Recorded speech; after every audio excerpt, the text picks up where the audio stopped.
नमस्कार, जोहार, आदाब। आप सभी को स्वागत है आज की इस संस्कृत के इस टॉपिक में। मैं आपको बहुत ही आम चैप्टर लेके, आम विषय लेके आपके समझ में उपस्थित हूँ।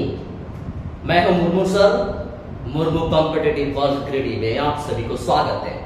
दोस्तों, आज के जो टॉपिक है हमारे मानव भूगोल, प्रकृति एवं विषय क्षेत्र के बारे में हम लोग स्टडी करेंगे। मानव भूगोल, प्रकृति एवं विषय क्षेत्र के बारे में। तो चलिए बिना बातें को विलंब करते हुए मैं स्टार्ट करता हूं। सबसे पहले मानव भूगोल क्या है? तो सबसे पहले समझना है, भूगोल जो है ये प्रकृति यानी कि भूगोल के जो भू सतह पर, भूगोल जो है पृथ्वी के सतह पर, है ना, पृथ्वी के सतह पर ऐसे एक शब्द है जो वैज्ञानिक दृष्टिकोण से इसको जब हम लोग डिवाइडेड करते हैं, जिसमें पृथ्वी के सतह पर जितना भी चीजें पाई जाती है, जितना भी चीजें पाई जाती है, चाहे वो भौतिक घटक हो, चाहे वो भौतिक घटक हो, चाहे वो मानवीय घटक हो, यानी कि भूगोल को हम लोग सिंपल से फंडा में लेके जाते हैं। तो क्या है मानव भूगोल क्या है? ये भूगोल क्या है? पृथ्वी के ऊपर जितना भी चीजें पाया जाता है, ठीक है, चाहे वो प्राकृतिक देन हो, चाहे मानव निर्मित देन हो, तो दोनों को हम लोग भूगोल के अंतर्गत हम लोग रखते हैं। ठीक है, तो मानव भूगोल के अंतर्गत क्या हो जाएगा कि मानव भूगोल जो मानवीय के से संबंधित होगा, और इसमें मानव का जो प्रयोग इसके अंदर होती है, चाहे वो भौतिक भूगोल हो, चाहे वो मानवीय भूगोल हो, दोनों को हम लोग भूगोल के अंतर्गत ही रखेंगे, दोनों को अंतर्गत ये रखेंगे। तो सबसे पहले समझना है कि ये भौतिक भूगोल कितना है, ये भौतिक भूगोल,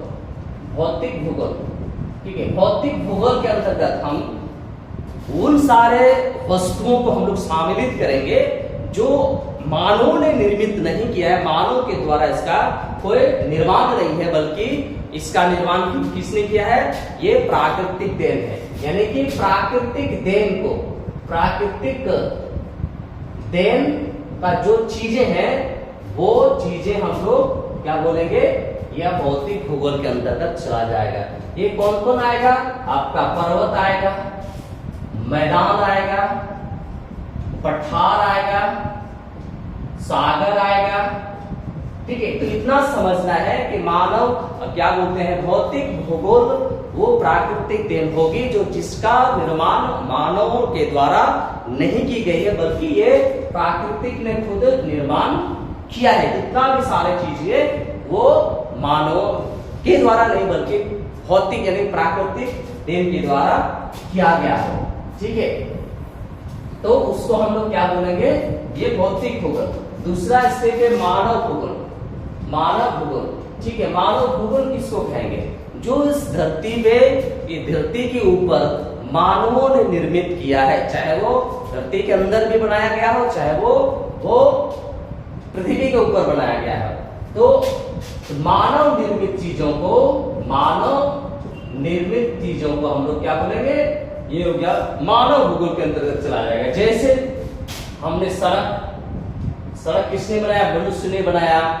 भवन किसने बनाया? मनुष्य ने बनाया, ठीक है। रेल मार्ग किसने बनाया? मनुष्य ने बनाया। ठीक, उद्योग किसने बनाया? मनुष्य ने बनाया। तो इतना समझना है कि इस धरती पे जो भी चीजों का निर्माण जब मनुष्य ने किया है, तो वो क्या हो जाएगा? मानव भूगोल के अंतर्गत चला जाएगा, मानव भूगोल के अंतर्गत चला जाएगा। इस चैप्टर में खासकर हम लोग का जो मेन पॉइंट है, मानव भूगोल के बारे में स्टडी करना, मानव भूगोल के बारे में हमको जानकारी प्राप्त करना है, ठीक है। तो मानव भूगोल का पिता कौन है? यानी कि जनक, ये मानव भूगोल का जनक कौन है? फ्रेडरिक रेटजेल, ठीक है। कौन है?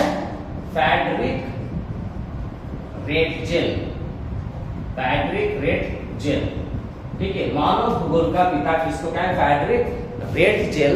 उन्होंने सबसे पहले अपनी किताब में एंथ्रोपियोग्राफी में, ठीक है, अपनी किताब में एंथ्रोपोजियोग्राफी में, एंथ्रोपोजियोग्राफी में इसने मानव भूगोल का, इस किताब में उसने मानव भूगोल का सबसे पहले अध्ययन का विषय डाला था। उसने कहा था कि इस धरती पे जो लोग हैं, मानव तथा वातावरण वो एक दूसरे से संबंधित है। मानव तथा वातावरण एक दूसरे से संबंधित है। इस किताब में उसने कहा दोनों का संबंध है, दोनों का संबंध है। किसका? मानव है तो वातावरण होना जरूरी है, क्योंकि वातावरण अगर नहीं है तो मानव वहां जीवित रहना संभव भी नहीं है। इसलिए संबंध किसका है? मानव का संबंध वातावरण से है, और वो मानव वहां पे विकास वहां के वातावरण के अंतर्गत भी कर सकता है, ठीक है। इसके बावजूद भी बहुत सारे वैज्ञानिकों ने कहा है, बहुत सारे भूगोलवेत्ता ने कहा है, जिस तरीके से फ्रेडरिक रेटजेल ने कहा कि मानव और वातावरण के बीच अंतर संबंध है, ये अंदरूनी संबंध है। वो अगर जिस जगह पे वातावरण की सही उपस्थिति नहीं रहे तो वहां मानव का विकास संभव नहीं है। तो मैं आपको बताते हूं, एक फ्रेडरिक रेटजेल के बारे में तो हमने बताया, ठीक है। दूसरा आपका है एलन सैंपल, ठीक है। एलन सैंपल क्या कहता है, क्या परिभाषा देता है कि इस धरती पर क्या है? इस धरती पर आपका मानव क्या है? मानव क्रियाशील है। क्या है? क्रियाशील है। और पृथ्वी क्या है? पृथ्वी परिवर्तनशील है। क्या है? परिवर्तनशील है। यानी इसका एलन सैंपल का पॉइंट क्या है कि मानव जो है क्रियाशील है। बहुत सही बात है, क्योंकि मानव कुछ न कुछ काम करते रहता है। और एक तरफ आपको समझना है कि पृथ्वी परिवर्तनशील है, दैट मीन्स आपको समझना होगा पृथ्वी वो खुद घूमती है, सूर्य के चारों ओर जो परिक्रमा करती है। इट मीन्स ये सही बात है कि पृथ्वी घूमती है और मानव भी किसी न किसी रूप से अपना कार्य करते रहता है। तो जब मानव क्रियाशील मानव और परिवर्तनशील पृथ्वी के बीच का जो संबंध निर्माण होता है उसी को मानव भूगोल कहते हैं। ये इनका कथन है, ये एलन सैंपल के कथन है, एलन सैंपल के कथन है, ठीक है। नेक्स्ट कहता है, नेक्स्ट है Vidal de Blache, Vidal de Blache, ठीक है। विडाल डी ब्लास का भी कहीं ना कहीं इन सारे वैज्ञानिकों, इन सारे भूगोलवेत्ताओं से बात मिलती जुलती है। कहता है कि मानवों का विकास जो होगा वो विकास किसके जरिए होगा? वहां के वातावरण के द्वारा ही संभव है, वातावरण के द्वारा ही संभव है। अगर वो मानव वहां पे उसको सही वातावरण नहीं मिले मनुष्य को, तो वहां संभव नहीं है कि वो वहां क्या कर सकता है, वहां दिक्कत हो जाएगा, वो काम नहीं कर पाएंगे, अपना विकास संभव नहीं है। तो इस तरीके से अनेक वैज्ञानिकों ने अपना योगदान दिया है भूगोल को, मानव भूगोल को परिभाषित करने में, ठीक है। मानव भूगोल को परिभाषित करने में योगदान दिया है, ठीक है। नेक्स्ट पॉइंट हमारी है, ये बहुत ही अहम चैप्टर है, मानव भूगोल की प्रकृति, ठीक है। मानव भूगोल की प्रकृति, मानव भूगोल की प्रकृति, ठीक है। ये बहुत बड़ा पॉइंट है, इसको समझना है। बहुत ही अहम तरीके से इस बातों को रखा गया है, ठीक है। कहता है पृथ्वी और मानव ये क्या है? ये आविभाज्य है। क्या है? आविभाज्य है।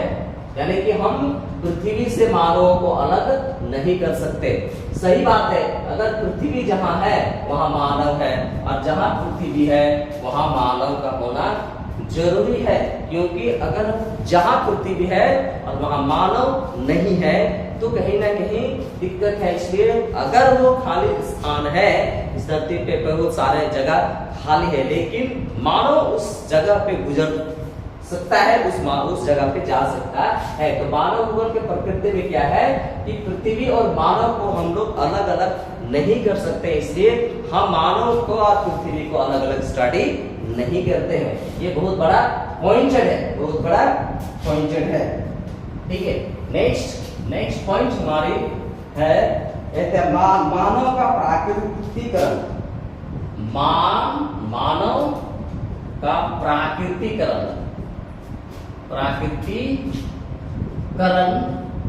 एवं प्रकृति का मानवीकरण। ठीक है, ये बहुत बड़ा पॉइंट है और ये चैप्टर का सबसे बड़ा मुद्दा यही है कि हम लोग इसको कैसे डील करेंगे। ठीक है, तो मानव का प्राकृतिकरण का मतलब क्या होता है, इसके बारे में हम लोग सबसे पहले चर्चा करेंगे। मानव का प्राकृतिकरण आपको याद होगा, या तो किसी के द्वारा या तो इतिहास अगर आप पढ़ रहे हैं या पढ़ चुके हैं तो कई बातें आपको समझ में आ गई होगी कि मानव का प्राकृतिकरण क्या होता है। मानव का प्राकृतिकरण का मतलब ये हो गया जिस समय में जीवन में किसी भी प्रकार का वैज्ञानिक टेक्निक जो हमारे पूरे विश्व में जब नहीं था तो उस समय मानव प्रकृति के अनुसार ही अपना जीवन यापन करते थे। वो प्राकृतिक देन के द्वारा ही वो अपना जीवन यापन करते थे। तो जीवन में जब मनुष्य को कोई वैज्ञानिक सुविधाएं प्राप्त नहीं हुई थी तो उस समय मनुष्य प्रकृति के अनुसार ही अपना जीवन यापन करते थे। क्यों ना ही वो कंदमूल इकट्ठा करके जीवन यापन करते थे, चाहे वो आखेट करके जीवन यापन करते थे। तो जिस प्रकार वो मान लो कोई बीमारी होता था तो बीमारी का इलाज वो कर भी लेते थे और नहीं भी होता था तो बहुत सारे दिक्कतें होते थे। गर्मी में गर्मी से लोग परेशान रहते थे, ठंडे में ठंडे लोग परेशान रहते थे। ठीक है, बीमारी में बीमारियों से परेशान रहते थे, महामारी में महामारी से परेशान रहते थे, क्योंकि उस समय वैज्ञानिक देन हमारे विश्व के अंदर नहीं थी, जिसके कारण इसको कहा गया मनुष्य प्रकृति के अनुसार अपना जीवन यापन करते थे। उसको हम लोग क्या कहते हैं, मानव का प्राकृतिकरण। यानी कि मनुष्य को जब प्रकृति के अनुसार जीना ही मानव का प्राकृतिकरण है। मनुष्य जब प्रकृति के अनुसार अपना जीवन यापन करते थे, उसी को हम लोग कहते हैं प्रकृति, यानी मानव का प्राकृतिकरण। ठीक है दोस्तों, इसको समझना है। ये बहुत बड़ा चीजें नहीं है, या बहुत जटिल वर्ड नहीं, जटिल चीजें नहीं जिसको हम समझने में दिक्कत हो जाएगा। नेक्स्ट आप कहता है प्रकृति का मानवीकरण। ठीक है, प्रकृति का मानवीकरण का मतलब है कि जब मनुष्य प्रकृति के अनुसार नहीं बल्कि टेक्निकल युग में जीना प्रारंभ कर दिया, कि तकनीकी ज्ञान की भरमार हुई, कई वैज्ञानिकों का उद्भव हुआ, कई अच्छे लोगों विचारकों का उद्भव हुआ, तो मनुष्य अब कई प्रकार की चीजों तकनीकी का व्यवस्था किया। जब कई प्रकार के तकनीकी का व्यवस्था किया तो अब क्या है, मनुष्य प्रकृति के अनुसार नहीं बल्कि वो तकनीकी युग में जीवन जी रहे हैं, यानी खुद के अनुसार वो जीवन जी रहे हैं। तो वो आपका क्या हो जाएगा, प्रकृति का मानवीकरण। सपोज दैट आज के डेट में अगर गर्मी है तो गर्मी के लिए हमारे पास कूलर है, हमारे पास पंखा है, हमारे पास कई प्रकार की चीजें हैं जो गर्मी से बचाया जा सकता है। अगर धूप है, मान ले अगर में धूप है तो धूप में हम लोग क्या यूज करते हैं, छाता है, ठीक है, छाता है। अभी 4 व्हीलर्स ऐसी गाड़ियां हैं जो ऐसी चलती है, तो धूप से हम लोग बच पा रहे हैं, ठीक है। अगर कोई महामारी है तो महामारी से भी बचने के लिए कहीं ना कहीं हमारे पास उपाय होता है। कोई भी किसी भी प्रकार का महामारी है, जैसे हम लोग कोरोना वायरस को हम लोग जान ही रहे हैं 2020 में हमारे भारत में पहुंचे, तो हम लोग इससे बचने के लिए कई उपाय, कई चीजों का हम लोग निर्माण किया। वैक्सीन हो गया, कोविशील्ड हो गया, बहुत सारा चीजें, बहुत सारा हम लोग टीका का हम लोग क्या किए, उस टीका को हम लोग बनाया, जिसके कारण बहुत सारे लोगों को टीकाकरण किया गया। तो कहने का मतलब है कि जब हम पूरे विश्व के लोग प्रकृति के अनुसार नहीं बल्कि खुद के अनुसार, खुद के टेक्निकल के अनुसार जब हम लोग अपना जीवन यापन कर रहे हैं, तो क्या हो गया, प्रकृति का मानवीकरण हो गया, प्रकृति का मानवीकरण हो गया। ठीक है दोस्तों, नेक्स्ट पॉइंट हम लोग लेके चलेंगे कि इस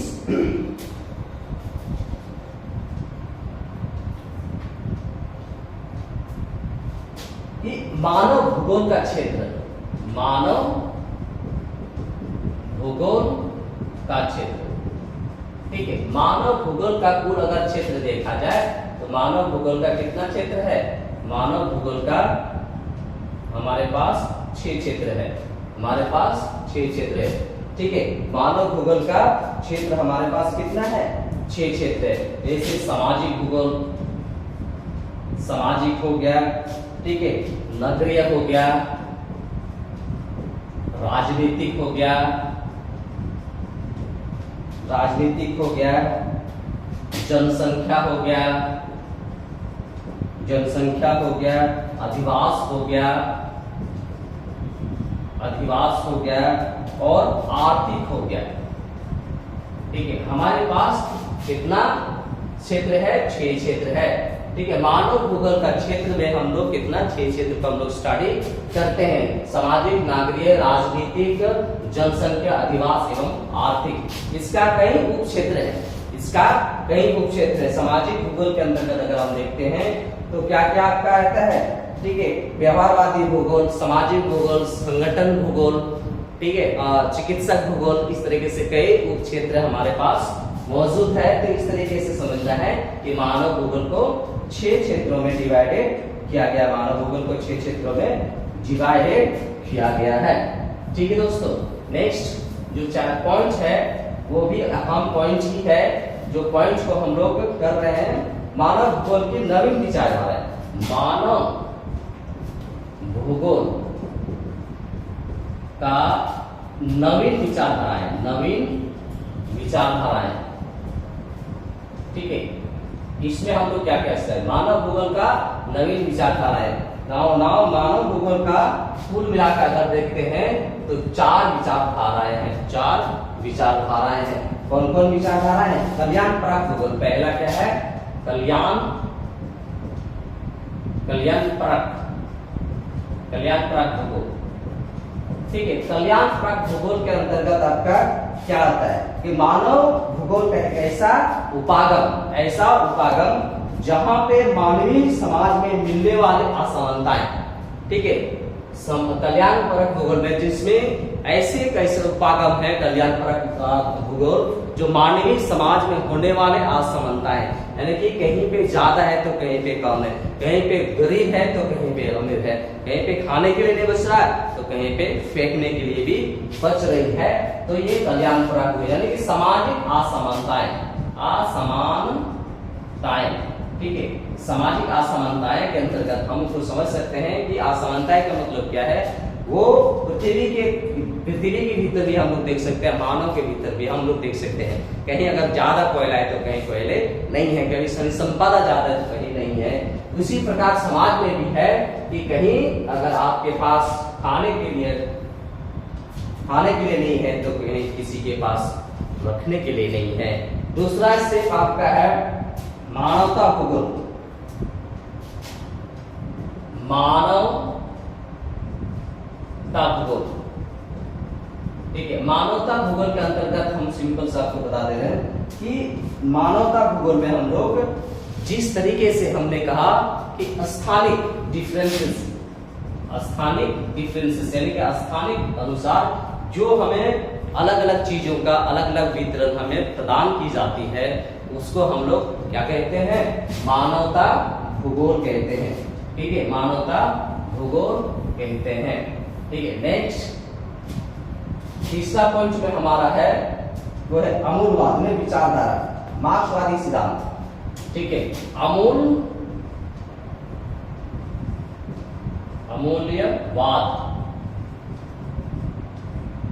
विचारधारा, अमूल्यवाद विचारधारा में भी हमें यही पढ़ना है, भूखमरी, कहीं भूखमरी देखने को मिलता है, कहीं गरीबी देखने को मिलता है। ठीक है, कहीं गरीबी देखने को मिलता है, कहीं बीमारियां देखने को मिलता है, कहीं आपका जातिवाद ही देखने को मिलता है, जातिवाद देखने को मिलता है।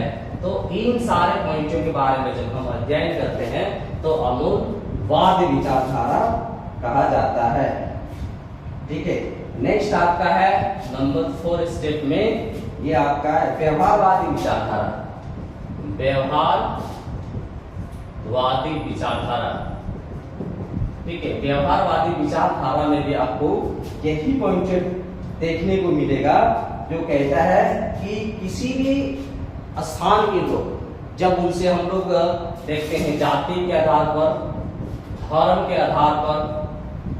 आधार पर हम उससे बातचीत करते हैं, प्रजाति के आधार पर हम बातचीत करते हैं, तो ये इसके बारे में जब हम स्टडी करते हैं कि ये आखिर हुआ क्यों है, किस इंसान से किस तरह के हम व्यवहार करते हैं, वो आपका इसमें आएगा, ये आपका व्यवहारवादी विचारधारा भूगोल के अंतर्गत आएगा। ठीक है दोस्तों, तो ये आपका ये बहुत ही अहम मुद्दा है कि मानव भूगोल को समझना जरूरी है, मानव भूगोल की प्रकृति को समझना जरूरी है, मानव भूगोल में कौन कौन से क्षेत्र आएंगे उनको समझना जरूरी है। तो आज का टॉपिक में आपका मानव भूगोल है, इसको आप मेरे वीडियो पे बने रहे, आपको जरूर न जरूर कुछ न कुछ पॉइंट्स मिलेंगे, कुछ न कुछ नॉलेज आपको प्राप्त होगी। धन्यवाद, जोहार, जय झारखंड।